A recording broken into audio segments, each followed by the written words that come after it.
This is what the Olympic gold medalist Carl Hester has to say on Team NAF. My job in all of this, of course, is to be able to say to the experts, you know, this is what I feel the horse is doing, this is what I would like it to look like, what do you suggest? And I'm lucky to be able to have somebody that I can ask those questions to, because of course they are the experts, they're the people that I have to put my trust in, and the horses. You know, we want to ride on teams, we have to think of safe sport, we know that NAF leads the way in that. I have this really wonderful relationship that I feel is trustworthy, I can ask what I like, and at the end of the day it's how our horses look. And I mean, I think we could safely say that, you know, when you look at the type of horses we have and the covering of muscle and condition that they're in, that things are really working well for us.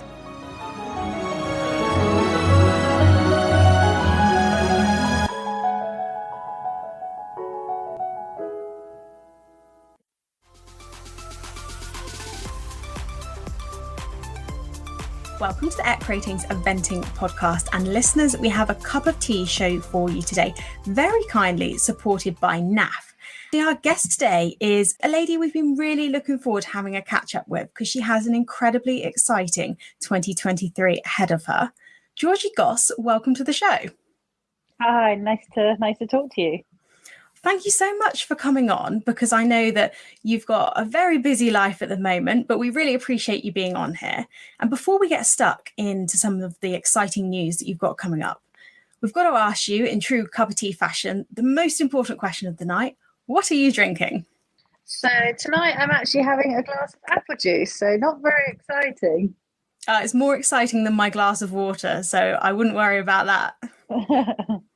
But you have a very exciting 2023 coming up, and a bit of a different start to the season than you've ever had before, because your countdown to your first baby is well and truly underway. How are things going? Yeah, good. I've got about a month left, so not long. I think it's been really well timed, thankfully, but it's definitely as people are starting to get out and about and doing things, I am getting a bit jealous. Although I think I've picked quite good timing with the snow and the first events getting cancelled, to be honest. Yeah, you've not missed out on much in this coming weekend, so you're okay there. Yeah, definitely. And you've got your baby on the way, which is incredibly exciting. But talk us through what your plans are with your horses when your baby arrives and during your bit of maternity leave. So at the moment, my girls at home are working the horses. So Shauna, who's my main rider, has been doing a great job with them. And then the younger horses have been going over to Laura Collett a little bit. And her plan is to do a few events with them in April and May before I'm back. So my sort of plan is to be back riding through May and then eventing again from June onwards. Very exciting. And it's really nice, I think, to hear that as female riders supporting other female riders, you sending your horses over to Laura, I think is lovely. And what's the thought process behind Laura, other than the fact she is absolutely incredible at her job? So Laura's been a friend forever, probably 20 odd years, which is slightly scary. I've also started training, or this sort of time last year, started training with Ian Woodhead, who she trains with. So I thought it keeps some sort of continuity between the horses. But also, I mean, she's an incredible rider. One of my weaker links has always been my dressage, which obviously is a very, very strong link for her. So yeah, hopefully it will be beneficial. She's obviously a very, very busy lady. So I'm very grateful for her sort of taking the time to do my younger ones. My older horses are going to wait for me. Obviously, the older ones don't need the runs as much. And also a few of my top horses are mares and they don't move around as easily. But no, I'm really excited that sort of Laura's picked up the reins on my couple of younger ones. And I'm sure I've told her just not to embarrass me with their dressage scores. So she's going and getting like a 12. I don't want her to totally humiliate me. But yeah, hopefully they'll come back going a lot better. Oh, I don't think she'll totally humiliate you. That's not right, Georgie. You are very good on the flat. Don't take that away from yourself. Oh, thank you. So you've got, your baby on the way, but you actually also have some very big news as well to announce, which is also, I think, an incredibly exciting move, because you've got some news on your nationality, because you're moving from being a British rider to an Irish rider. Tell us a little bit more about that change that's going on. Yeah, so it was confirmed last month that it's all gone through. My dad's dad was Irish, and it's something that we've thought about for a few years, moving over to Irish nationality. But yeah, we took the leap. It was about 18 months ago I first applied, and it's sort of taken quite a while to go through with COVID and that sort of thing. But it's been confirmed over the winter. So very, very exciting. And I think, just having the opportunity, to hopefully ride on an Irish team. Obviously, there are so many British riders that are incredibly talented, and so many British horses, that it's very, very difficult to be, not only noticed, but, be on form at the right time. So it was just a decision we made to support the sort of the Irish side of our family, and hopefully have the opportunity to go to some exciting venues. I think it's a really, really exciting move for you because you've got a really cool string of horses coming through, some really, really talented ones. Would you say that going on the championship teams is your main goal, your main long-term goal for the future, or is it the likes of the big 5 stars? I think the championship teams, are a massive highlight for any rider. I've been very lucky over my lifetime to have done quite a lot of 5 stars. I think it's something in the region of 15 or 20 I've done. So, a ridiculous amount, for sort of the stage of my career. But yeah, for me, I'd love some more team exposure. I've ridden for Great Britain on juniors and young riders, and then I've done some Nations Cups. Obviously, going to Tokyo was a massive, massive highlight for me. But sort of that next step of horsepower of getting onto, a British championship team is phenomenal. And the horses need to be, absolutely exceptional, and you need to be on perfect form, to even be considered. So I feel that with the Irish pool, there's a few less riders. I mean, there's still a lot of very, very talented riders out there on very, very good form, but it just gives you a little bit more of a chance of making those teams and, giving your horses the chance to kind of show off and do what they can do. Yeah, I think it's a really exciting move and one that we're definitely looking forward to seeing how it pans out for you. In regards to your yard at home, what is your general setup like in your day-to-day life? So I'm really lucky to be based at my parents' yard. So I live off-site, which is about 10 minutes away. But the yard I've been based at since, forever. We've got 16 boxes at home, a big outdoor, a walker, and that sort of thing. I mean, I would love an indoor. That's never going to happen. But I think in the British weather, I think most people would love an indoor. So no, I'm very, very lucky to have the setup at home. We've got land next door that I can use for gallop work. So sometimes we do have to go to gallops if the weather and the ground insists. But otherwise, we're very, very lucky to have that at home. So yeah, close to the motorway is always the dream, especially on those early mornings. But yeah, it's a great setup. It's a great setup for me to be able to work from. And how many horses on average do you have in? I know obviously at the moment it's a bit different because you've got your baby on the way, but on average, how many would you normally have in? So we normally have around 15 at the yard. I wouldn't have that many to compete. I'm normally sort of around the 8 to 10 eventing, and then some younger horses. I also sell a few of the little Connemara's, which sort of started as a bit of a COVID thing and seems to be still going about 3 years later. But it's really great for me to be able to help the staff with them, and we love having the younger ones in to produce. So it's sort of a great crossover between not having 3 and 4 year olds that take a lot of time, but having horses that still need to be produced for the younger riders. Yeah, I think that's a really cool part of your business. And does it work really well with your eventing? Yeah, it's definitely fitted in. I mean, at the moment, obviously, Shauna, my head girl, is very busy riding my horses, but the Connemara's over the last sort of year, 18 months she's worked for me have been very much her project.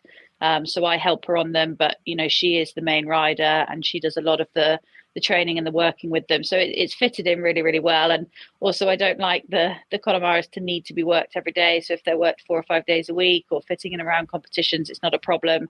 Obviously the competition horses are always the main focus. And will that Connemara producing continue once you've had your baby? Yeah, I think so. I mean, I'm eager to get back on. I've not ridden now for about a week, and I'm definitely eager to get back on.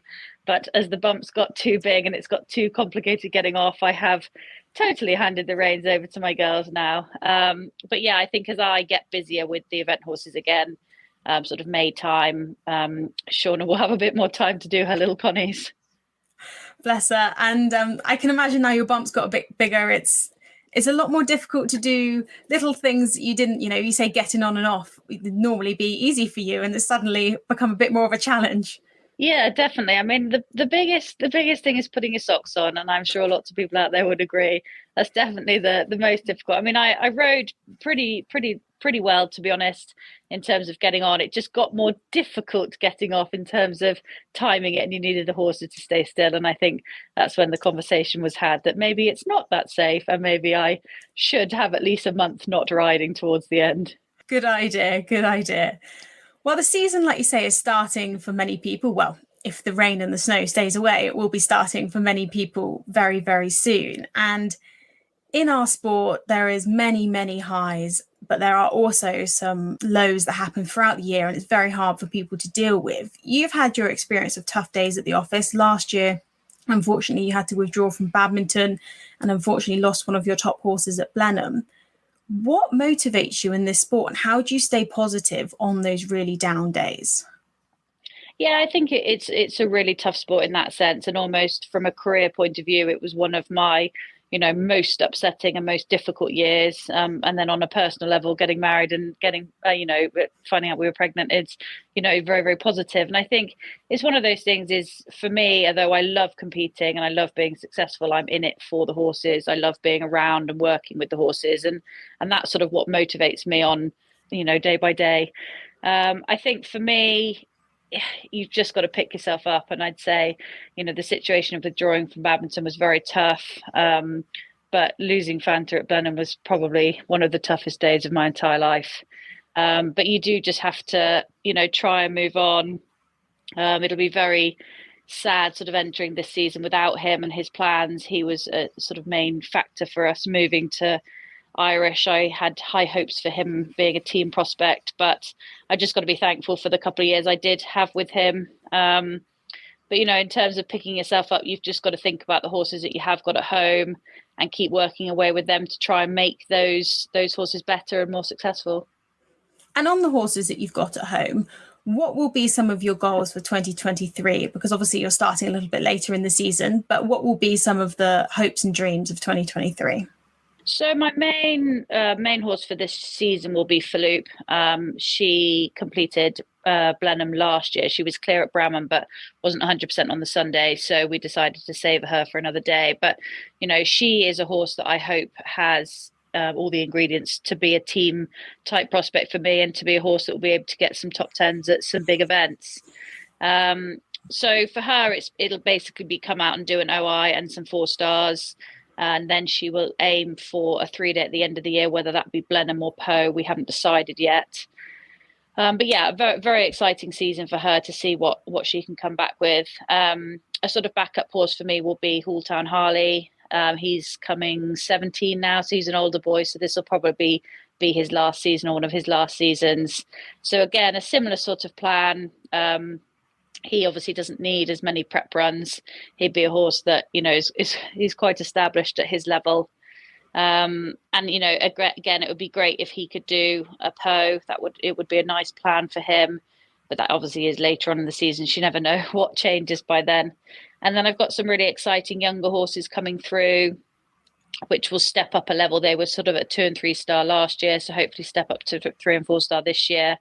And we are on the lookout for another horse. I've been a bit unlucky with a few failed vettings, and obviously it makes things a little bit more difficult trying them at the moment. But yeah, we're hoping to add another couple of horses to the string. And on your younger horses, our listeners love to, keep their eye out for 1 or 2 in particular that you think are going to be superstars. Who from your stable do you think that they should be keeping their eyes open for? I think everyone keeps their eyes on a black horse I've got called Kojak. He's definitely one of the most beautiful horses I've ever had. We sort of nickname him Davide from Love Island, because he's just the beautiful thing you've ever seen. But he's one of those horses, he's got all the ingredients. He's very, very beautiful on the flat, and so far has jumped pretty much double clear at every level. So he'll be a horse we're looking to establish at intermediate and 3 star this year, and hopefully upgrade to 4 star at some point. The Italian stallion is what everybody called Davide. So that's what we'll be nicknaming him. Yeah, he is absolutely exquisite. So he definitely fills that name. Well, Georgie, thank you so much for coming on the show and catching up with us, because you've got, like I say, a very exciting 2023, and we wish you the best of luck with your new baby on the way. Thank you very much. It'd be nice to have him coming around to the events to watch at a very young age. Oh, bless him. He's got to learn and start from a young age to continue in following your footsteps. Yeah, I think Toby's very much hoping that he goes into more of tractors and farming side rather than horses, but we'll wait and see. Oh, bless him. Well, thank you for joining us on the show and sharing your update of 2023. Thank you, listeners, for tuning in, and I hope you've enjoyed our cup of tea with Georgie Goss.